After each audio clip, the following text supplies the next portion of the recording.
ama sa pen impact indigenous channel hong kila Kuki channel de josina bon chawin hila pha tuni asom vai chana Chipinthei Talkshow yung lunta to jitan kilanin mi pite osi koma ki pa 27 chutale tuni studio hin producer ehilo la singer khat koma tautan mi pite osi imu nom diu ta sanomin ama su koi madang hipon nu mairam lungdim studio din kahin welcome ka ki pa e ama sa pen nu mairam mi kholim masangin mi pite osi nang hi nu mairam lungdim tin he jong le namin ling ipiham kumizat nahi tam hoi le khwa panahong cheng ni ham na khusa dan nang ma family background chu chongkhat nin sei pi thei du ama sapianin impact tv Kuki channel kazana salam kahin pi in chule hichilaya impact tv ya youtube a hin vedi zo season bon chau chunga ki pa thu kan sein ke hi le kaminta Miriam de kholing thong dim ka hi in ka umnai hi le bi veng nom sisi por bi veng nom hi chila chu ya kumizat nahi tam ahile chi ka saiding chun mit pi thian het nom de ka ka sen ang koi kiti album producer chuta le singer khat nahi na zal chun najipa loading chu ti tham khat mu the nom in chang chu tham khat nin se pi ka sen ang koi kiti album ka hin sim na ji hi azi pen cho hi le ana talo ka loi pa le thin lam ama hi 2000 kuma ena da la hi ta in hi chu ama gel do jing na ding ti a hi ka in sim hi na tu simnan sera konin ji nei talo kiti mai le ai paun ga sem mai thai ti kha jun hi tan ai le na ji pan na hin da la zo nuwa hi in sung chen ai lo le khu sa dan i chan ge ya itin hong ki vai po theo min sung in sung chen hi gen thei ta in hin kho kana mangin kaloi pai ena dal ha zo hin ni le cha ki hol lampang wong kana gen thei le jing in sunga mi pa lo hi a kho le jing in ha sa le jing azi chu mi pa hong lo ting le mi noi siyo akichang no me chu jong le cha te hoyong athom hawin alung gelo zong api thing thei po in kipa na yong athasamin in sunga azi chu mi no se vai hom na ki hizin iti zi chun mi pa lo hi ha sa kana sa le jing in keong a hin la pathianin ka chandinga e gon pi hizin hi chaw chu ke ma in aphat na lam ta iti sai de ham hin khonop na lang zo in ki gel do tangi ti ai ka ki gel tha na hi ki paum the jeng in hin khonop na lang ti chumi pi thian in het khel mai theo hin a talo chu i ba ilo dem ngai ing ting hlasit pi he jong leng ai thelo ding hi ja cha chu cha te ki lung mo na cha te to itia chu hin khonom do kamange tina asai hin tin chumi pi thian confusion ni chilo di ta sanam ai le numariam cha te to hin khona hin man sunga hina mi pa chu anom talo hin ai le cha te to hin khona hin man sunga hi mi pa lo apoi mo dan ipiam ana nai to lo lai ki hit na chu ipiam mi pa lo hi apoi mo dan chu mi pa ki ti hi in sunga iti sai dem cha te ding ang lu mon na hin mi nu ding ang lu mon na hin mi pa ki ti hi lo ting le mi noi sina ama sapena khatna chu jong le pusal to ding tham ding ho a ki thom hawin to theilam ipilam hi jong le thom haw na lin ta akinai chi chun mi pa hi lo hi thom haw ka sama ma jingin mun khat ichi ting jong le ama na lai chun lungmon na thamon na khat akinai tu inwang ama ta lo phan hin lang khat a tu pe din mon hin wang ka cha te chom khat gen thei ha sat ta kana wangin a hong lien ta win tu hin lungmon am ho zalin ka hin nei the do me ki pa me minu te chan ge cha te kina pi ma hilo le cha te anu apam te jong le I ho pau cham tu ki te mai le pa nu le pa ki ka hi pa bai teng le chaga in he po nu hi lai chan chaga a ki poi ti an in he jing saw hin ipi le nang ma personal line ki ti me le nin sung nang le na ji pa ki ka tu sim chu chom sa hin da hai te na nang jang na lung no mol he ta sanomin hi ji chen ai le ichi ka se nang koi album ai lo lan hin sa hi ipi ja nangin ichi nana saitan kan ji pa memorial khat adinga kan si ma hi tin mi akim khat in controversies ka ti mai le hi cha in iti nupi khat aji mai thai khat hi ta ki khala asa ai lo le ki nuwa asa to ai la atha be ahin sa am ti tam ta hi an ki zai na hi chu nang in chu lung tha dai na nei lawa nong pan tun tun hin hi cha hin nan la sa na sunga hin isan ge gan theina tuam nup sa na ipiam steni ki ka chu thamat in se la sa hi ke hi kanunga line zong kana saji in ahin la ji ka hin ne ya kon hin la hi ka hin sa tapo in kum somni wal zawa hi la ka hin tha sa ki hin hi chila kan sa chun ama sa chun ka sa til chun ke hin gospel lang tile ke ho gam ngai la ki ti de ham na cho hu ka hin sa in album ni hi ka hin bolin ai le hi zo chun tua ka sen ang koi ki ti hi ka ji pa hi sele phale ke dinga ka sen ji khat hi ji chun ami moral ding hi ken la bol pi thai thil dang ka nei lo ji chun hi chi be hi ka on nei cha sun tile ka on nei cha sun hi mang cha ing ka ting ama gyal do nan ki hamon nan nei tangi ti a hi kana bol he ki pam de jing ka hin sa he ai le lai ka sai chi ka sen koi se le chi ma sang ka na sai na ti hi ta le chi hi la na sa hi ipila ki ti me le kyo ang su khel o mai thi tan gospel la na sa ma san ham ai lo le love song chuna na sa ma sa iti ko ma to na sa pa ham ti tu tham se gospel la hi kana sa ma sa hi gospel la ka hin sa chun tile kaloi pa lo zo wa hi na gospel la ka hin sa chun 2013 a ko na ka hin sa pa hi gospel la chu love song hi 2016 a ka hin sa pa 2016 ka sen ang koi world 1 2 sa pa na chung ki pan ding ta san omin na ai le hi chi hi zip om talo u pau ti mayotin ama gel do jingna hi wangin nangin ga sai theiding chun la lui tam pita 19 izat khangam kha na ki saw chu na hin tha sai nen tha promote kin hi chi ki pa pi nom le jingin hi cho hi asa hon jong nang koma phal hoi ta copyright ni kila ti chu ta san omin na ai le hi chi ka la chun la lui tam pi na sain chu teng le la tha jong tam pi na satan jan hinga la na ki release ka seng ran koi vol 3 chan chu ni release tawin ki pa pi nom le jingin hi chila chu nangin lanan sa pa na ita bangla chu na ngai nomam ai lo le mi pilung lai koi thei pe nang ma ta ka lu a lei pe ne tila hi pila lai chi zat ka hin sa la hin ke hin love song hi ka hin sa pat a hi ti mai leng na hi jap kon hin kana ngai ke ma dei dan ta kana sa do hi ka sa ti la pat chun kana sei ji in pa cha khat ka hoi le ti la hi kana sa ji ngai kana sa pe ni na hi aji chu ei ma hin la sa hi wangin isa hoi lo na hi ki he da hin na hi cha chun pa cha khat ka hoi le ti hi ke ma mo hin kana ki de ai hin mi ho ko ma su ko ngai sa ti le koi ma i ma cha diong e na ti pi ji hin ai le chi ke te ke huli bayam ja na sai wang hi poi na ai poi ale ki pam le ji mi pio clip su chom cha na bi hote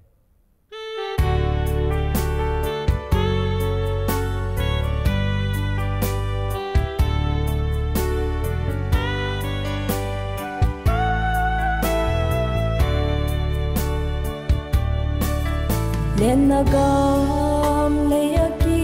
dang sota boy na ni tin nin ei bom singe milhilong akakalay pon bang thailo hol sin na chan sing song ki mai lên lai ni nung in a lang sing ko ki thei la nahi tapo na von choi cheng le na ang koi din mil ni a na dem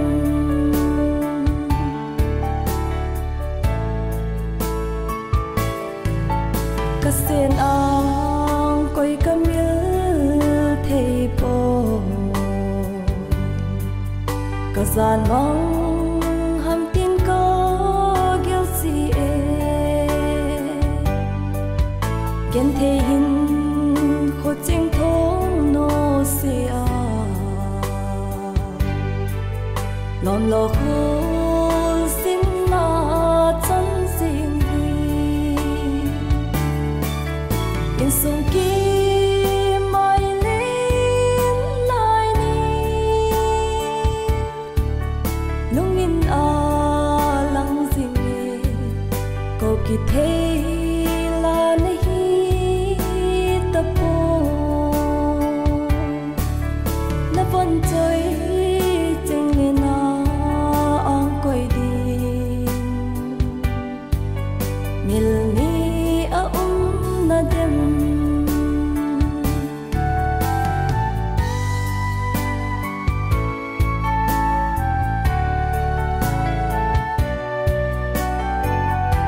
na van trôi chính cà phê ngầm po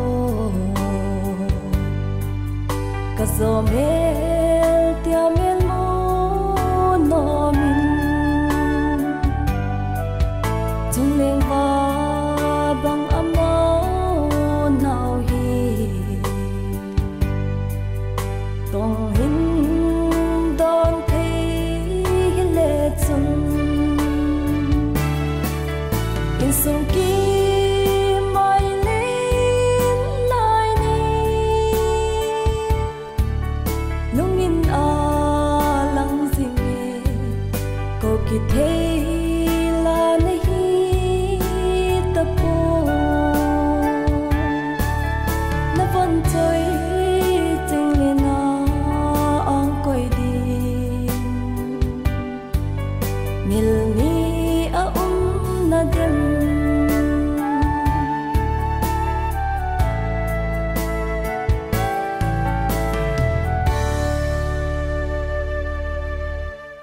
video clip chini vero to kilani a video chu ta baham ti su comment pi na wala comment section da sini bol thai kin ohin pi le marem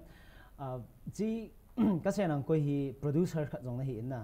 sumle paila ma hi iti nong ki to dala chi album bol wana but 3 chani produce nan bol thaim sumle pai hoya ko na iti na mo chi nan produce zo ham chi su thamha tanin se ka se nang koi vol wan ka hin sim ding hin na ke yong hi tile kalunga chun ka tu ma jingin hi chi ka se nang koi vol wan hi sim do leng ka hin iti se de ham ka hin khwa gal zo ta bang ding hun ka ki gyal lewe azi chu ka ji pa ka ngai lut na zal chon na hi chi ji chon ke yong hin hi chi produce hin bol do na ding hai ke ma hat ne I ma cha am poi lang khara vol wan ka sim ding a chon ka cha te ho to ka ki hawin na ka cha pat ko ma hin kana sein ai poi boy ke hin ka hin khwa la ana sa jong na hi ta banga na pa memorial khat bol do ding ti hi kalunggel an hi jing chi ji hin na hoyong nei he thiem win lang chi hi ka bol do the ne ding in hon lampi nei gon pi win ting kana tawe kana taw le che chun ka chapa hin ama yong hin agel kho ma jing he no hi chan ge ya chu lunggel ne hi ta le ipi ba ka lo de ham nang zong na thamon na ding na ki pa na de hi le ati aman produce in bol pi a cha ko na cho sponsor ho in bola na cha ko na cho ka hin pat kha ki pam le jengin chapagin cha ta nu mariam chapata pen pan chunga ang ki pa thu ka sein ibjinam tile na pa anom te hi jong na nul hamon dan chu nang khur an ki hi jan nu hamon ding ala lungdam ni ta sanami no jang mabarin pathenin hi chan ge ya avela pa gyal do jing na ding na chuin tong do jing ti chun itaw na ho kini epi hele nu maram tun nang ma personal mo mong thir khat na hin dong in ka ting aji chu ke ngel ni jong daw khnai khat na mi pi do sen an agyal jing ele pi da nu maram pha do se alu ki ko hom ti big question khat nang chunga aw min na che epg ham ele mi bong ki pha chinu pho sam lo ham ai lo le pyam ti chu ki do khat chu aw min ti chu nang thawa mi pi ma sa tu nin hin che na ka min do cho adi Facebook la YouTube Facebook la hawa ku comment tam ta na unzi he ke ka he thime hi chi lu khu ka in khu na lo pen hi hi le adang hi poi ke ho dan ti dinga hi mi no zinei sa ki ti zun na lu khu ki khu te he bizi nam ti le izi te zana ane ki khu hin abana izi ta hi zong le lang khara chu zinei nom ki ho chun aki khu po ve ke wang chu zinei nom ki ka hi ta lo se asu ka ki khu he ti chu ka sei do no me chikala ji kyo ho dan na ti le chu mi tampin confuse kit de no na ni sei pe pe cheng kyo ho dan ti chu ke ho zu dai jim ho le dana chu na ki pam le jingen pizia lu khu jing ham ai lo pizia del ko ki ko jema sun jana nu marem na mu cheng ole lu chungai pon te di chu ni mu de ta sa no men je a hil chen tan mi pi hon to pan daw nei ta lo diu ama chu hit bang mi a hi ti chu en het pi zo den ken tim ken ale tun album lang ang lut ke ri tin nam tu ni san gya hi la hi to te lai za ta na sa da ta adi cha chu hi jana ma ki gin cha da na to te la ka sa do hi som thum wang wal tan te som thum ka se nang koi bol 1 2 3 ji se chu lo ama sa pu ma sana ale marem chi la lui ho hi atam zo hi koi lyricist no ya ko na nan sa do la lui ho hi ama sapianin khat chu hi tua pa cha khat ka hoi le ti ho chawang kol ni ki ti ho hi cho zo si hi le ka pa thang khulun ama yong athisa hi ta na ana talo hin ama lasim a hi in chi chu an acha te ho anaw te ho am ho phalna no ya chu kanala ana cha ko na chu ka hin sa hi ai le chi album hi ga sai dia chu one up 3 chan cho tan na hi china bol sunga hi na ha sat na ai lo le na ki pa na chu te de hi hi na do la chu hi ji ka la tu sim chom chat chu nin sei pi kin album ka hin bol hi ha sat na tam ta ka to in hi azi chu na ga kitile in chen ha sa ki ji iti sei de ham lang khara mun khat chi do ding iti ting le ilungi na tu wang chon sum le pai nei lo ting le aki chi thei poi a hin la kalung chon atu ma jing jin aji chu ki bol do te hen lang hi le iloi pa ingai lu na album kha chu eong pan na sata ina kila no men na hi che chun tua iti sei de shooting ichi ji te ngong la hon gen thei ha sat na tam ta ka to je au sum le pa ang ki thin lo teng jong le koi ko ma ka thum ji hitam gen thei ta ai ka pan je mi ho long sit na ka changin chu jong le sponsor jong mi in bol hong sau na hi ti chun ka hin bol do ya ele chi hi ki pa min hi chu gan thei na pa na sei than nup sat na pa jong awa na lai chang chin se kanop sa na ti le kanop sa na pian he adang he pon mun khat a shooting ichi wa inui khom wa iau khom he chi chu nom ka sa pian ji le ki pa min aji chum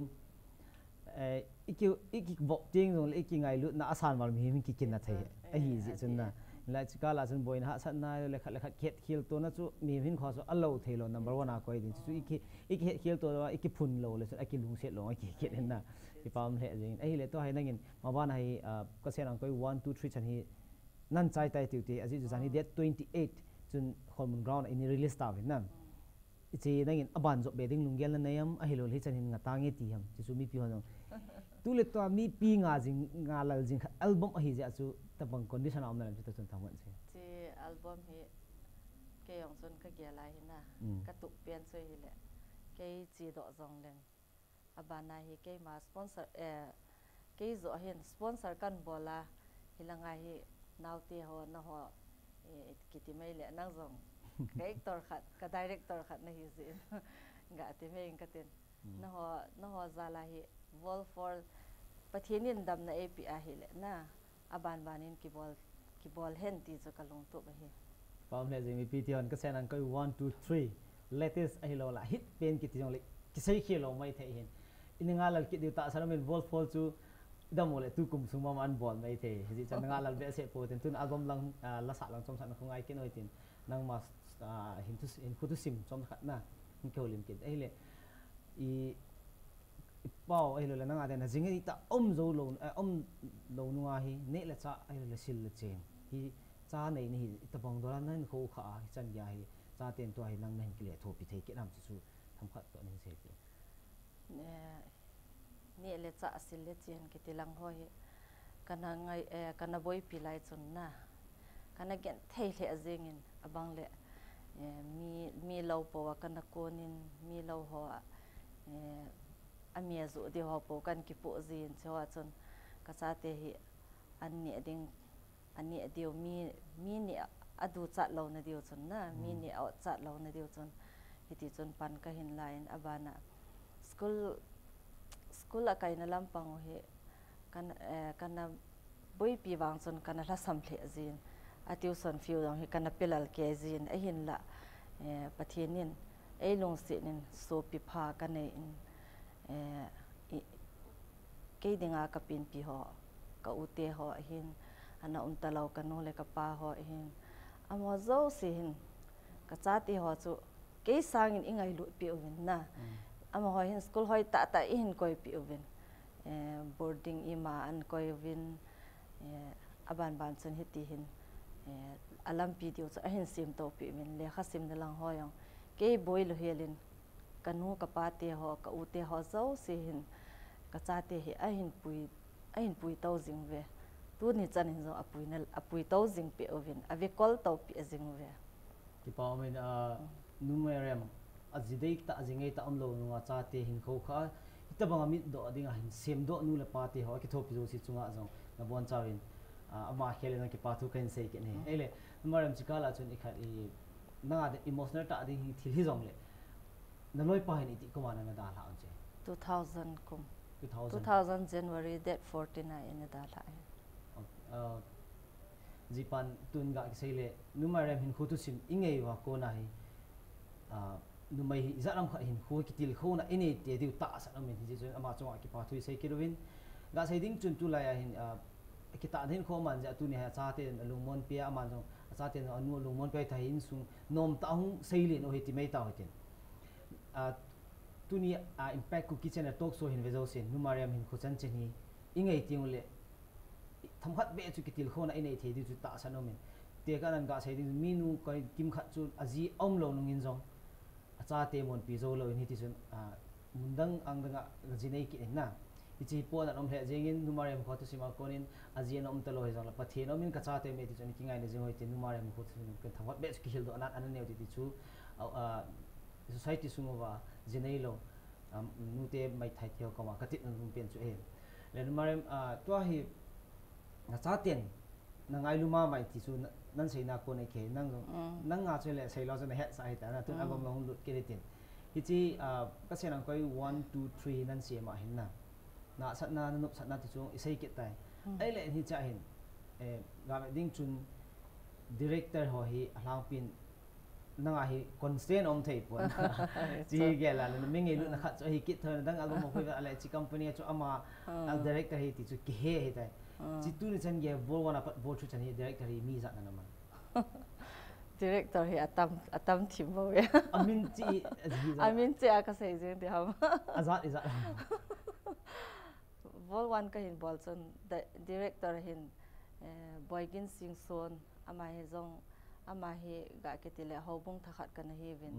ama hin e na ngai lu the in ama hin pan e na la pi in na abana che chot assistant ti danin Alex longdem he kana koyin aji chu ama yong chu inaw te hin zal chon kana koyin abana vol tu a hin nang na hi in aban le haupu gibi on haupu ama hi in cheta le boygin sing son na ho cheng thum nong ki tho to kit ven tu chung vol thria hin atam le azing ga ti dingin nang na hi in abana empau neo ho kip ama hi kinin aban le Eric Hemin ngording len ama ho cheng hi no ho zo si cheng hi nei vin agoma chu izat pha lo ka sim zo mi wang ko da nei na ji chu min na ngai lu za la chu mi ngai lu na kana chang ga sai dinga chu director chu izat nan ki mu he ti me we tin na ki pa pinom he jeng chi company dong hon jong ga sai ding chun ke ma company ki ka direction te te ne di tina om poi la hana sai ding chun mi ingai chat na kom news in ki nei so ke ma director ho za la chu se lo hlinga hi pon na album ti chu thingya sai dinga chu ele mi za to lan nan sa ta chang chung se ke la ka sa pi chi album chi ka se nang koi album sumo mo ai ka se nang koi album songa la ka sa pi mo mi sagi lang hling ha ka ya la abi chu tam zo duet a hi in na duet ki lang len ngan ta bang a hi ja chu nang nong confuse la mai the hin ka confuse tai jong le het khom tham phat chu nin sei pi boygin sing son to len hlang kum ki he len hlang kum ki ti na ka sen ang koi la pia kana sim khat au min vol tua kho chi hu kana sa kho min len long dim to ka sen ang koi ama man na vol wana lung sit ang lai kana sa honin ita jana ki gela la bona nan ben san zo lo na hai pang de hi boygin khat om tan len lung dim tan aban ba amin zo jen se boygin khat a hi in len long dim ni a hi in aban le len boy to thang abana seitin lal hau ki PSY hau pu hau ki ko de pon na aji chu album chu event ma le singer is am ti chu he so ke de na mo cheng hi de ka ging sa ke kho pai chu jong le ที่ป้อมเลยจริงอีพีเลยจอมฮอตเบรกอันนั้นเราไอ้ทีมเบรกโซเลยนุ่มอะไรเป็นคนที่ชิมมาให้เราเลยอัลบั้ม Journey ตั้มปีงเกี่ยวลินเกตนะจอมฮอตเบรกอันนั้นเราไอ้ที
break chu ni kil ha ta win tun aban numeram hungdim producer hi lo la singer khat to avelen ama hi khotu sim sta le album journey thang wat kheu lim kin ate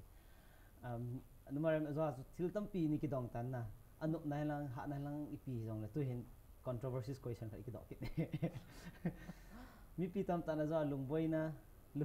khat anom ki tan to mi pi jo si lungboi na khat chu ei wa cha ma san an se ya kon heong he ta win tin nu pi khat hi mai thai khat hi ipi bola lap song ko ti sa eng ha chu big question khat hong ki na ti hi nang in chan gya ha sa da nang ma ta na ki za di ta sa no min chi thu hoi tu la ya hi thu hi i sei teng le nang ko ma ka se tu ni kyo no hi zo le kholong pe ge thang pe ni ta ji ta bang chen chi nang ipi lung gyang na ne sai chi inbox la ai ho in ho zi azi cho ga tele Facebook WhatsApp ti hwala anna sila he alang pi ai ni ha ho di se ji nu pi hi ai pi bola lap song na sa ha e ti ji lang khara chun ke hin lap song kan sa na hi kan se ta na en zo masanga chu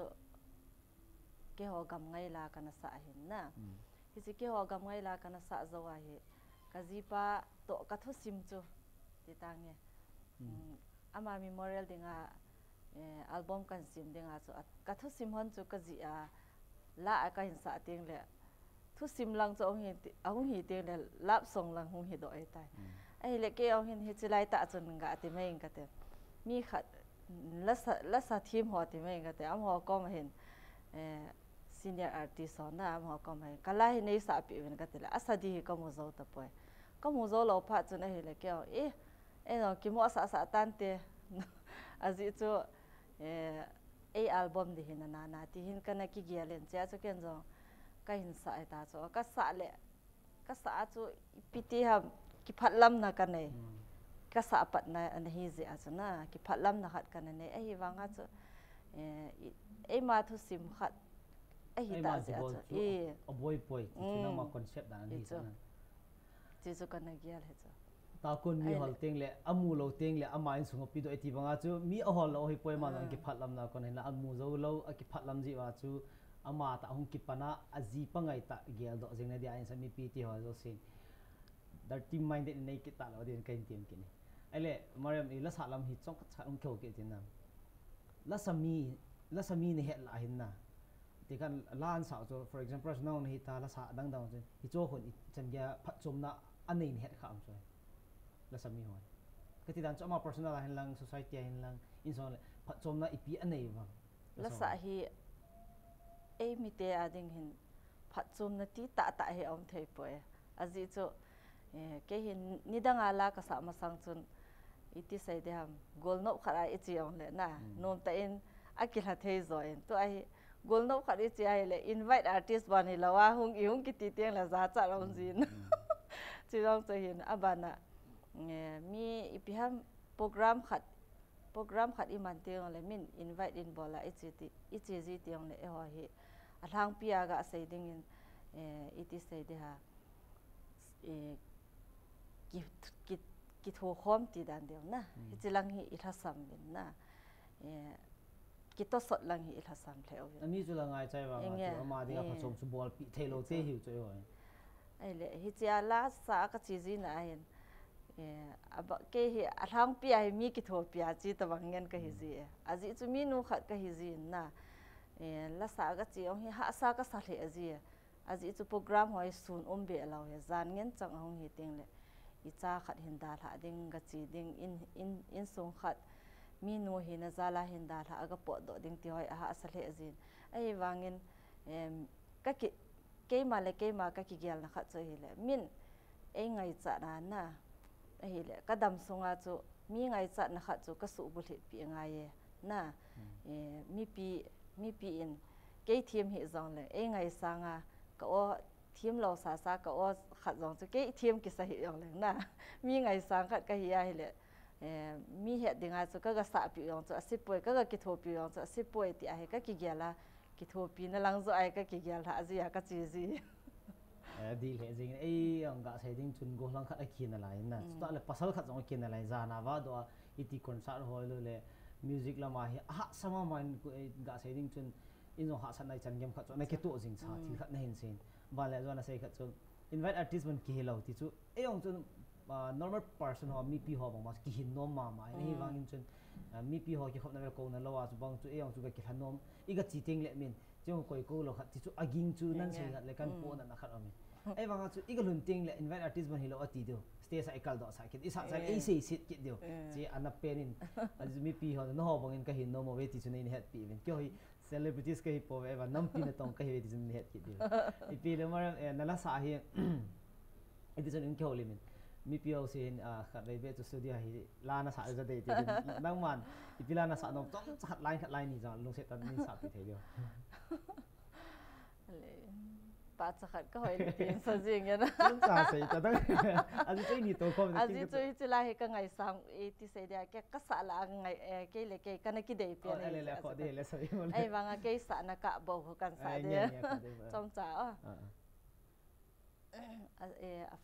first apusal pa alena pa ako.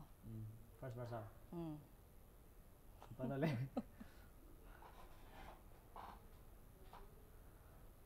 Na pa cha hoi pen chu a hoi lai ta hi a ling tam zong le a hoi tam zong le nang dia bo hung pa Mẹ sẽ khi nó biết xem nó đến cái tạ sản phẩm tay pro music ông là gum thật nên thì chân cái palm hệ gì mình pi theo cái pa điều cái tạ sản phẩm pi hele to hay năng na sei khat do question anh chỉ sa khat in thả đó lên cái pot đó ta hay giống là vote for cái ball lên tí hơi lại do na chi gu gạ cái chỉ cái sei na gì cho naประเทศอินดำในเอพีอาประเทศอินกาลัมปีเอซีมพีอาน่ะไอ้เหี้ยประเทศลุงศิษย์นะที่ไม่ตาเตอิซากายามัลซอมนะกัจจันนะไอ้เหี้ยเกี่ยวดึงอาจูอิสราเอลกัมเต็บกัมกัติวินนะเฮลัยจูคอยจูบองน้อยลุนนะจิไลอาจูจีดึงกักิโกนะเฮียอาจิจูฮิลังโคเกี่ยดึงอายองเฮกัจจาเตียงทุมาอมมินกสูปีหอยองนะกสูปีนุเมย์ทุมโตปุสัลขัดอลินเป็นกอุเตลอาปุสัลอลินเป็นซองอมินอามอกอมสเกยองเฮกจุดโนมเฮตายจีกจุดโนมเลยจีดิ้งอ่ะดันในแต่ในเสียแล้วปามเลยจริงอีปีซองเลยลุงทอมหอมดิ้งตาสนอมินตู้ข้างอ่ะ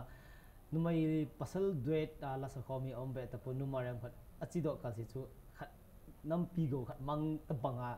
กะละจริงเห็นเกี่ยวกันลุงเขาจะอมมาใส่ถ้าเสียจะอมินอีที่ยุ่มคอมส่งว่า1 2 3องกี่ตัวไอ้เราเลยที่องกี่บอลเขามันน่าจิตตัวเองจนนั่งนั่งลุงทอมเขาดิ้งตาที่ซองเละนัดตอมไงนั่นแหละนั่นมิวสิกไลน์นั่งไงลุนั่นจูอามังดิป่วยที่จูจีดอซองเล็งนู่นน้ำโอเวทีนตาสันนั่นแหละตานั้นในเงินสิจารุวินจนเกี่ยวซองนั่งลุงเยลบังจนเกี่ยวหิมโอโซจิงวิ่งที่จูปากเขาไม่ต้าวนเอากินเองอีพีเลยจานี่ขันวินีจานี่เด็ดตัวอินเตอร์อากิริลิสก็เสียนังคอยบอลทรีจูจานละมาอากิริลิสโซนยูทูบอาเก็บโหลดที่จูโซนก็คอมาน่าใส่ตะบังขัดจูอมินฮิตที่ก็ใส่ดิ้งจนมาร์เก็ตติ้งไลน์น่าสตาร์อันโตขาดิ้งจูตาสันอมินนั่นฮิตจะเห็นก็ใส่ไอ้มียูทูบเบอร์สอนนะเฮดดูขัดจูคอปปี้ไรท์ที่ลุงเสียแต่อีกละดูหินกันเตรียมมาสักเก็ตวินฮิตที่จงจางทัวร์นั่งอีพีนั่นเสียน้องฮิตจงจางทัวร์เห็นเกี่ยงเฮกะเตเลจานละจนจานนี่ละอากิริลิสปันไอฮิจิจนน่าเกี่ยเห็นยูทูบอาจจะอันนั้นดิ่งเฮกะตะสันมองป่วยไอ้ละตู้จิงกะจะกะเวทเลยอันนั้นตายผ่านเห็นกะลาเลียสิจิงอีพีจีนั่นทีเลยมาร์เก็ตกิติเอมิเตลามาร์เก็ตเฮกิลาสัมมาจิงเห็นน่ะเอาถ้าติลเบะคนเนี้ยขัดเบะอินุมูเลที่เฮกิเกลเห็นน่ะอาจิจะตั้มตาเสียงอาทิลหงกิบอลเฮจินเกี่ยวางเห็นกะเกลดานเห็นน่ะก็ฮิเล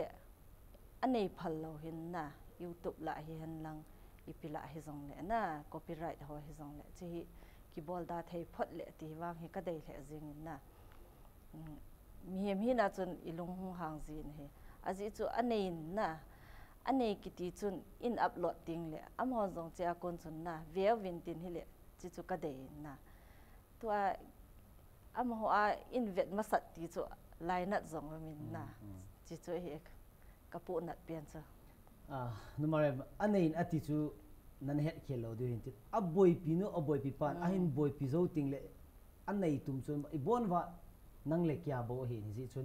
ipile universe ho koma kasai nom chu adang hi point hi chi hi album helal film la hin bol na sata asum le pa hi kain sulu ruwa tha le jung jam kan se no hin henge nei ngai sangju nei ngai lu jiwa su no jang upload no mo hi chu ke heve ke kamadi po ve hin la kiza na khat ti chu ikika wa koyo hitin gap sa po hitin hita na upload no mo wa na bol no mo wa jang copyright be chu ke la ote ti chu avela hi masa pana ni kinge na khat chu hi in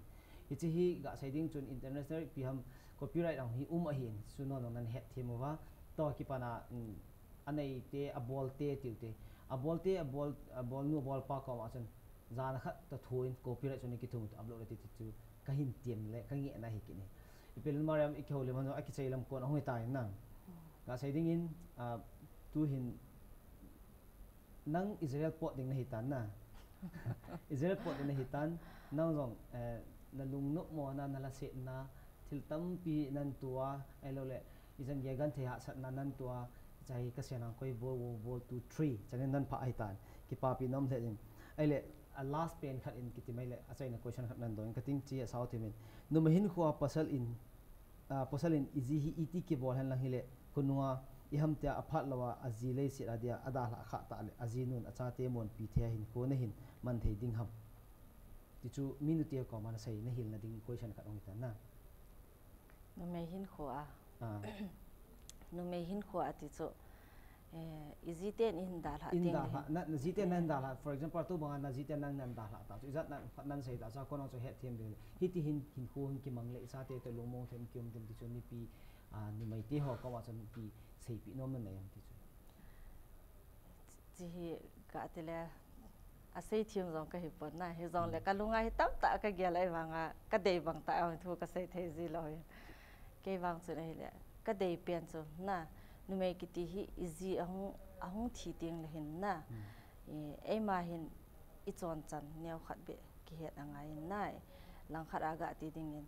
tu in te ka nan ke bang chu enjoy sei ma bang chu lu hu hi ga ki khu lo hi ta le gol hang kha zo hung dei chan tin ai lo le upa kha zo hung dei chan tin am dan chu gol hang cha pang kha hung dei cha the na dei chi mo na to na dai na nen nei the hi ta bang chu the ai le tu ai chi lu khu ka khu le hin koi man I dai ngam lo hi tai aji chu nu mei ki ti ikisim na akon in zong na a thang pi a pusalin mi hi ave pe ne noi si na le noi si lo na ti bang chu tu in nu mei hi eung ki van de dan chu isong khol angong hung ki tu ba isong khol aban hi ikeu be ahung pha na hoi ta apun ve in ki ve lu hu ho in ki khu ting le mi ngai lu na ki changin chu zong le mi zan na ki chang zon chi chu chong le mi pusal talo a hi zi chun na nu me ki ti chanda ni he lo mo mo mi la chu I ga tawa I ga khala hen ho zong le min inoi si azi lo pha ni na hi ti azi pa lo pha ni au cha I ga ki che yong le chun min azi pa lo pha a ki che in a ki hoi sa in a ki nu nga sa in hi cha ko na hi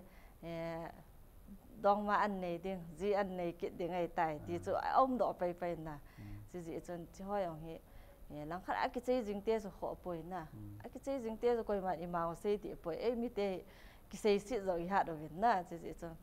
ke ong hi hin khuman di dan so ha kana sa ma je I ki che go zong le min in sei sin te ki ti na boundary jing hi cho ai le ki che lo di ti ong le min ta lom chin no drop na lom ye in ti ding ki gel kit na a hi chi ki ka la hi chi chon a hi wangin nu me ho hi ga ti ding nu pi chan khom pi me thai chan khom pi ho te tang ka te amo loi hi ka til kho nom na pian chu adang hi pon mi hi nu me ki ti hi izi ahung lo ting le I ki sim dan I chon dan na pathin I he da hi le mi vet den zong na za ki izi hi ole za ki tho ni I cha te ding in zong lumon na thamon na ki hin na lang khara I cha te ho gel lo helin e ma nop sa na di bo chu gel ta le na in sung mi I cha te hin khoding chu I vet ting le e sa nga so mo hong kho za ding in kamozin chi ji chun amo zo se ong hi lang khara ga ti ding in kanu pi chan khom pi na me thai chan khom pi ho ong hi kihil na anei thei diu hi ka dei na lang khara tu khat zong hi nei ngai ka sa e ke yong hi ima cha ka nei hi pu e lang khara chun ei wang ima ka hi lo mi ka tile mi he dinga hi mi khat mu dinga chu na hwan sang ta in bang nei mu zong le chu mi khat nim ta ei mu the aji chu ka hi na ka gen thei na ka asat na mu ho na cho lo si chun nim ta ei mu de hi zong le cho chu ken kho ka sapoi ai wang ke hi ka ton lam zo sia hin khapet chenga pangjing ho ka na hi in na ka ton lam hi koi thu se ong ngai lo ka in ko ka lo koi pi se ol don lo na ke ma hin ka to hi ka mol so na de hi phot le ti hi pan na sata in kana la jing in na hi cha kon chu pathe ni zong lo thin ai na pe jing chi chu ka til kho na nom pe no he ki pam le jing viewers la jong mai thai aji talo hon nu mariam hin khot sima ko nei chamgam khat chu ki hilna ini nei diwin jong kain temin stale nu mai hin khuwa